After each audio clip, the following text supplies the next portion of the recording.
سب سے زیادہ مائگریشن پی N Ps میں ہوتی ہے پچھلے 1.5-2 سال سے. تو کینیڈا کی اگر ہم بات کریں, پی این پی واٹ, یہ پروونشل نامنی پروگرام, پروونسز کے اندر مائگریشن ہوتی ہے.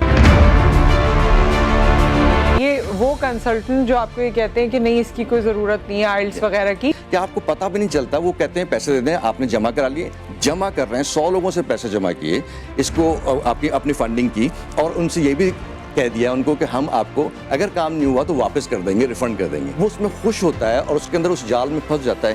ایسے کسی ایک شخص کا آج تک کام نہیں ہوا. At the end of the day آپ ریفیوز بھی ہو سکتے ہیں, بین بھی ہو سکتے ہیں. اچھا عادل صاحب, آپ نے ایک اور چیز بتائی تھی ہم پہلے جب بات کر رہے تھے کہ لوگ سمجھتے ہیں کہ جب آپ کسی کنسلٹنٹ کے پاس جائیں گے تو وہ آپ کو نوکری دلوا دے گا اور پھر سارا پروسیس ہوگا. تو از اٹ لائک دیٹ یا it is other way around? نہیں, یہ مت ہے. اس لیے کہ ہم بہت, میں نے کہا نا جیسے, اور میں ہر جگہ بھی کہتا ہوں کہ ہم ڈیسپریٹ زیادہ ہوتے ہیں, وداؤٹ ریسرچ چل جاتے ہیں, اور وہ یہ کہہ دیتا ہے کہ بھائی میں آپ کو جاب دکھاؤں, اور دکھا بھی دیتے ہیں, اور اس کو کیونکہ ویریفائی نہیں ہو سکتا, ایچ آر ڈی سی کی ویب سائٹ سے نہیں ہو سکتا, کسی اور social economic development of Canada کی ویب سائٹ سے نہیں ہو سکتا, تو لوگوں کا کوئی اور نہیں ہوتا سلسلہ کہ وہ چاہتے ہیں کہ بس چلے جائیں.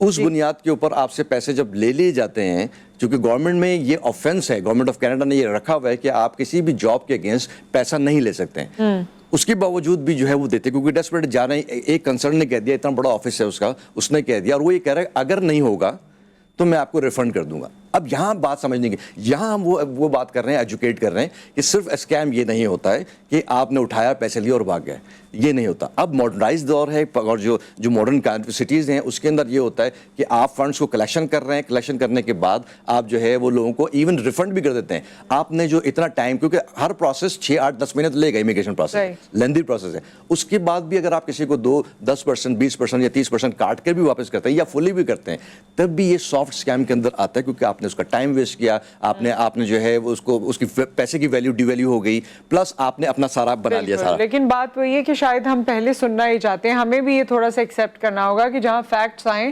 اسے ابزارب کرنے کی کوشش کریں. کچھ ایسے بھی ہوتے ہیں کہ جو افینڈ ہو جاتے ہیں, ہمیں بھی افینڈ ہو جاتے ہیں. بالکل, زیادہ تر لوگ افینڈ ہوتے ہیں. اگر آپ انہیں حقیقت بتائیں وہ پیسہ ضائع کر دیں گے, لیکن یہ ہے کہ وہ اپنی حقیقت ایکسیپٹ نہیں کریں. ہم نے کہا کہ بھئی آپ 5 بینڈ کے اوپر ہیں یا 4.5 پہ, آپ کا نہیں ہو سکتا فی الحال, امپروو کریں نا, نہیں آپ کروا کے دیں.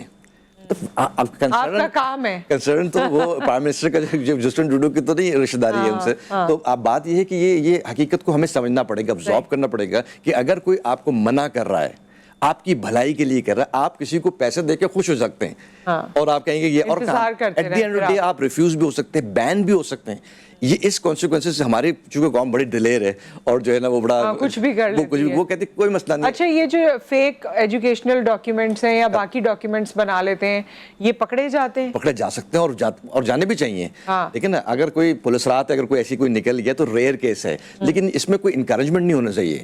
اول تو یہ سلسلہ, اور پھر بین ہو جاتے ہیں, بین بھی ہو سکتے ہیں. آپ جو ہے نا, ایون اگر کینیڈا پکڑے گئے تو آپ کو جیل بھی ہو سکتی ہے, آسٹریلیا میں پکڑے گئے تو بھی آپ پہنچنے کے بعد بھی آپ کے ساتھ کارروائی ہو سکتی ہے اگر پتہ چل گیا کہ آپ کے. جھوٹ سے بچیں, اور اپنے اندر گروتھ انسان خود لے کر آتا ہے. اگر بتایا جا رہا ہے کہ جی 2 سال کا آپ کا گریجویشن ہے, آپ ماسٹرز کر لیں, پھر اپلائی کریں. امپروومنٹ کے لیے آپ کنسلٹنسی کا مطلب ہے مشورہ لینا. اچھا عادل صاحب, میں دوبارہ یہ فراڈ پہ آ جاتی ہوں, کیونکہ فراڈیولنٹ ایکٹ سے کیسے بچا جائے؟ آپ ہمیشہ اس کی, جس طرح آپ ابھی بھی کافی ووکل ہیں اس کے بارے میں اور آپ ڈفرینٹ پلیٹ فارمز پہ بات کرتے ہیں, تو فراڈ سے بچنے کے لیے ایک انسان کو جو چاہتا ہے جی, جو بہت, کیونکہ ہمارے یہاں تو ہم ڈیسپریٹ ہو جاتے ہیں کہ ہمیں جانا ہی ہے, کس طرح بچیں اور کون سی چیزوں کی نشاندہی ضروری ہے کنسلٹنٹ کے پاس جانے سے پہلے؟ ایک تو یہ ہے کہ گڈ ٹو بی ٹرو جو بھی آفر آتی ہے 4 مہینے میں ہو جائے گا, بغیر آئلٹس کے ہو جائے گا, 10-20 لاکھ روپے ہی ہو تو بزنس امیگریشن میں ہو جائے گا. ٹو بی ٹرو مطلب جو بہت آپ کو لگے کہ بڑی آسانی ہے اور بہت اٹریکٹیو ہے, اس کو کہہ رہے ہیں جی.